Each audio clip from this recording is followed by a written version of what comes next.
This might be controversial, but women are not meant to be disciplined. Our society sees discipline as a sign of strength, but often it's the most disciplined women who actually end up struggling and suffering the most. And that's because discipline, as it's traditionally taught in our modern world, does not align with the female physiology. And that is just facts. We are not meant to be disciplined. We are meant to be devoted, which is the same exact thing, but also entirely different. Men are meant to be disciplined. Women are meant to be devoted. When you're devoted, you still work hard. You still show up for the things that matter, but you don't push yourself like a man to operate in the exact same way every single day. The masculine is the sun, the feminine is the moon. We have a month-long cycle, just like the moon, and we are meant to operate like the moon. Well, I'm sorry, Wendy, but I just don't trust anything that bleeds for 5 days and doesn't die. Women are like the moon? Well, I guess that's possible if you buy into the theory that the moon is completely hollow, which I totally do since I live on Tinfoil Lane and all. I mean, you're pretty much making the case for me, darling. You see, it was a lack of a modern woman's discipline that led to you and your kind being some of the most emotionally unhinged lunatics in the known universe. You sleep around, have kids out of wedlock, and you use your period privilege to get out of everything from being pleasant to not wanting to pay taxes. The only thing you're dedicated to is yourself and your impulsive desires. Having some discipline and keeping those impulses in check would have benefited you in the long run, mainly because it shows that you're willing to save yourself for a good man and have some respect for your body. But considering that you're the type of woman whose period lasts longer than there are days in the freaking year, we all know that's a statistical impossibility. You can't expect us to be the disciplined ones when you treat your own body like a garbage disposal, except for the 35 days a month when you're on your freaking period. It doesn't work that way, and you can't get out of being an adult because of it. Nor does it give you permission to be a freaking lunatic. Hey, wait a second. Luna equals moon, and you are a lunatic. So hey, I guess you are like the moon. Go friggin' figure. Oh, sweet irony. One thing I'll never stop talking about with the girlies is if you do not think that the person you're with is your person, you're second guessing yourself, you're questioning things, they're not your person. They're not. And I hate to break it to you, but I was engaged to somebody for 5, almost 6 years. Never got married because I just knew in my heart what it was supposed to be. I met my now husband. We were engaged for 4 months. We were only together not even a year and a half. And we are already married, honey. So I'm telling you right now, if you are questioning whether your person is your person or you don't really know, they're not. And you're wasting your time and you're holding back on somebody who was supposed to be your person. That's all I gotta say. Shut up. Just shut up. Well, I'm here to tell you that's probably the one thing you should stop talking about with the girlies there, sweetheart, because you don't know what you're talking about. Now, sure, it's great that you're married and all, but that doesn't prove a damn thing. You can only brag about that if you've been married for over 50 years, and even then you should have enough taste and manners to not brag about that kind of stuff. One of the reasons why modern women are so painfully alone is this whole notion that there's only one man out there that's supposed to compliment you perfectly, and if he does one thing that you don't like, then it makes you wonder if there is ever a point to any of it. You're not willing to make compromises unless it's the man who's doing the compromising for you, because if he doesn't, he's just not your person, which is not only a messed up way of thinking, it's also a messed up way of referring to your man. When you say my person, it's just a massive sign of disrespect because you don't view him as a man. You view him more like a possession, just a trinket to add onto your collection of useless crap that you insist on accumulating. It's romanticized garbage that you insist on keeping because you want your life to be just like the movies. But life ain't a movie, darling, and if it was, then we'd already be demanding our money back because for a horror movie, it's still pretty crappy. Run away! Run away! Run away! There are too many DL men. Guys always say that they're trying to be respectful in the gym and like not approach women, but they will literally, the woman will be staring, begging, like, come talk to me, come talk to me. But no, they don't do it. Like, we appreciate that you are being respectful. Love that. Love a safe gym. We love that. But like, I don't want to be the one to go up to you all the time. Like, I want to be the woman. Like, come up to me. If you see that I'm literally fucking you with my eyes, literally approach. It is not that hard. If you're cute, I'm cute. be. There are too many DL men. And they're all at my gym, apparently. And that's sexual harassment. Oh boy, woman, you just admitted to performing an act of unwarranted ocular coitus on a man without the guy's consent. You've turned the gym into a meat market, and that guy, who most certainly wasn't staring at you, just wants to be left alone to work out in peace. But you've decided to make the gym unsafe for dudes who just want to focus on their health. You whine and you beg for men to approach you, but they're not going to. Mainly because A, you're not nearly as hot as you think you are, and B, you've just put your hypocrisy on full display. I mean, you said it yourself. If a dude is cute, then he's automatically not creepy. And when you say stuff like that, it just shows that there's nothing worth approaching. Now, you're claiming that you're tired of doing all of this approaching, but I don't see how that could be the case when you've never done it a day in your life, let alone to the point of it being tiring. I mean, just face it, woman, you're average, and there's nothing wrong with average. It just becomes wrong when you go to the gym and refuse to hold yourself to the same standards that you straight up demand of the proud members of the illustrious Bottom 95% Club, and you expect the men you find attractive to break the rules that you set. Well, that ain't happening, sweetheart. If a guy's going to risk having his gym membership revoked by approaching, then you can bet your bottom dollar that he's not going to risk it for someone as average and as foul-mouthed as you. So you can see that is, I mean, I'm no economist, but that is a load of dough. So I'm single and I'm just trying to be like aware of men in the world, okay? And do single men like go anywhere without a chaperone? Like I'm actually starting to panic. Like where are they? Like where are they? I feel like anytime I see a man vaguely my age, like a woman appears, a child appears, that is a father. Where are the single men? Where are they? Do they not go to the grocery store? I've like never seen a man at Target. Where how do you eat? Like you can't exclusively go to sports games with the bros. Where are you? Like I know I'm at a deficit because I go to like Broadway shows and tap dancing lessons and I work from home. But like I exist in public. I go out for drinks. I go to coffee shops. I go to the mall. I go to the store. Where are they? Where are they going? Where are they? Do they go anywhere? Like, do men only go places if their girlfriend made them? If they have a child to feed? Help. Nope. That would be a waste of time.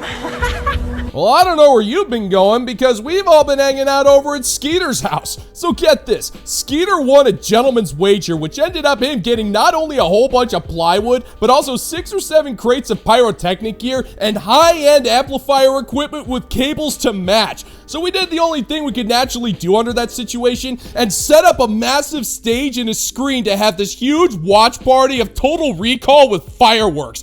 I mean, you should have been there. We had those things going off with perfect timing.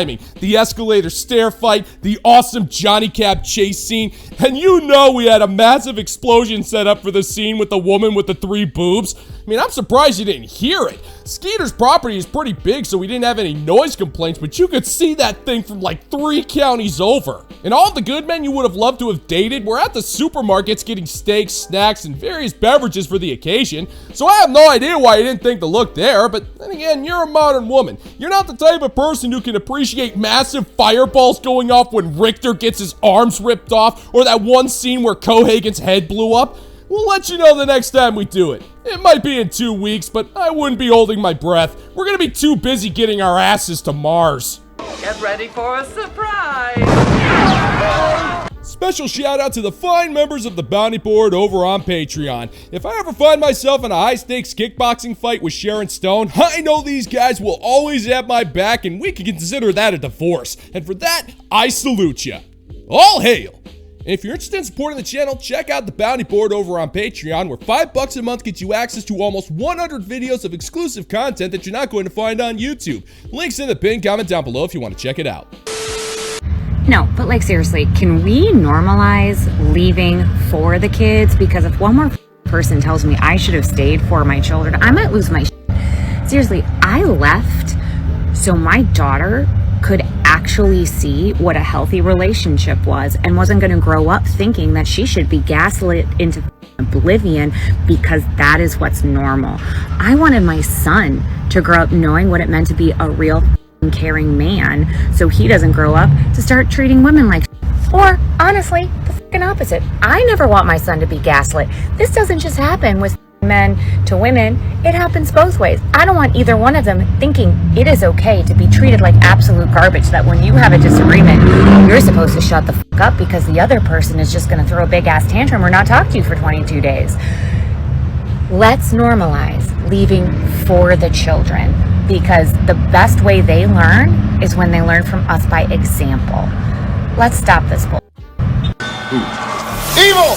Pure and simple from the 8th dimension! Oh, so now you want to lead by example, do you? Well, maybe you should start by not going online, bashing your children's father's name, and cut it out with the freaking swear words. I mean, have you no shame, woman? You're using your own children to evoke emotional sympathy for leaving your husband for one of the most selfish reasons imaginable, and that reason was your own happiness. You can't list off a single legitimate reason why you stripped your kids away from their father. He wasn't beating on them or touching them inappropriately or anything like that. The problem is that you were causing insane amounts of arguments and then accused him of gaslighting you. And all you taught your children, outside of the fact that you're an incredibly unfaithful Jezebel, is that your feelings are more important than their well-being. And you honestly think that you're going to find a guy who's going to love you and your children and provide some kind of stable home for them? What man in his right mind would do that? You're a hurricane of misery and selfishness, and you have no problem sacrificing your own children to make your own delusional fantasy a reality. And you should be ashamed of yourself that you'd use those kids to justify those selfish desires. You call yourself a mother? Well, I don't see one of those. I just see an oversized, spoiled brat who has no right being responsible for the lives of other children. Shame on you, and shame on you, and shame on your whole ill-mannered town. Today would have been my 10-year anniversary. I got a divorce right around my 9-year, and we had already been separated for about a year before that. We still live in the same city. We still owned a business together until January of this past year, and it is a weird day. And I think the point of saying this is to say that even if your life has moved in a direction that you are happy about, it's still totally acceptable and healthy and good to mourn life change and mourn the life that you had built for yourself. Yikes. Well, good luck with all that.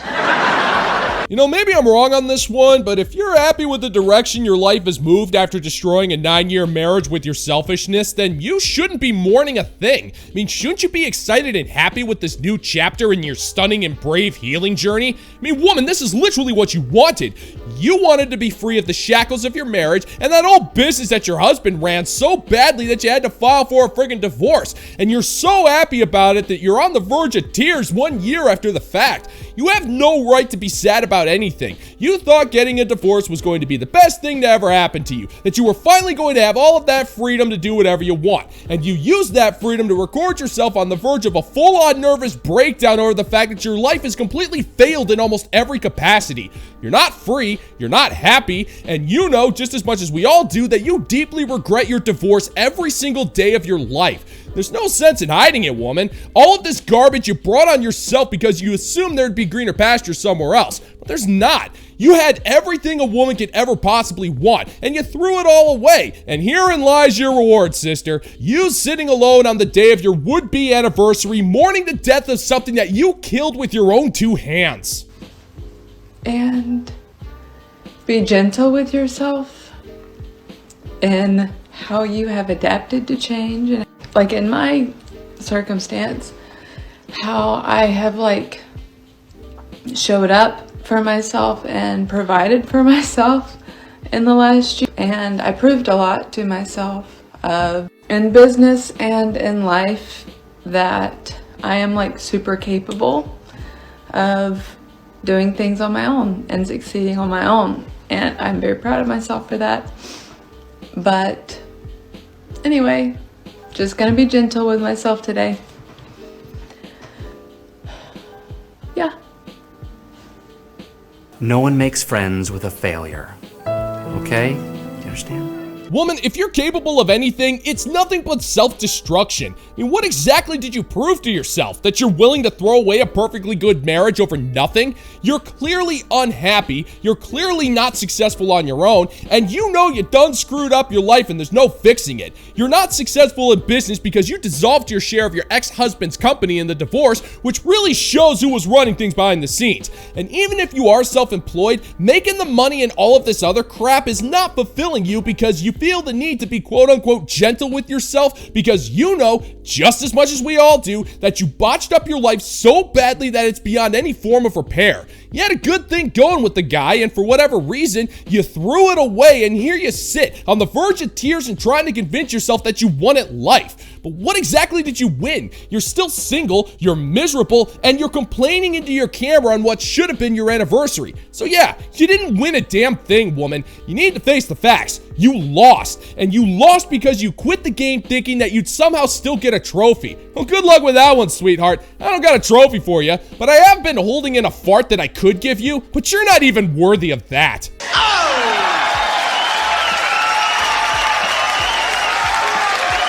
And that's gonna do it for today's video, gentlemen and gents. And as always, if you find that my particular brand of comedy is bringing you to the brink of laughter, then why don't you scroll on down and click that like and subscribe button, ring the notification bell, leave a couple of comments, and be sure to share this video so we can give the good old-fashioned middle finger to the YouTube algorithm.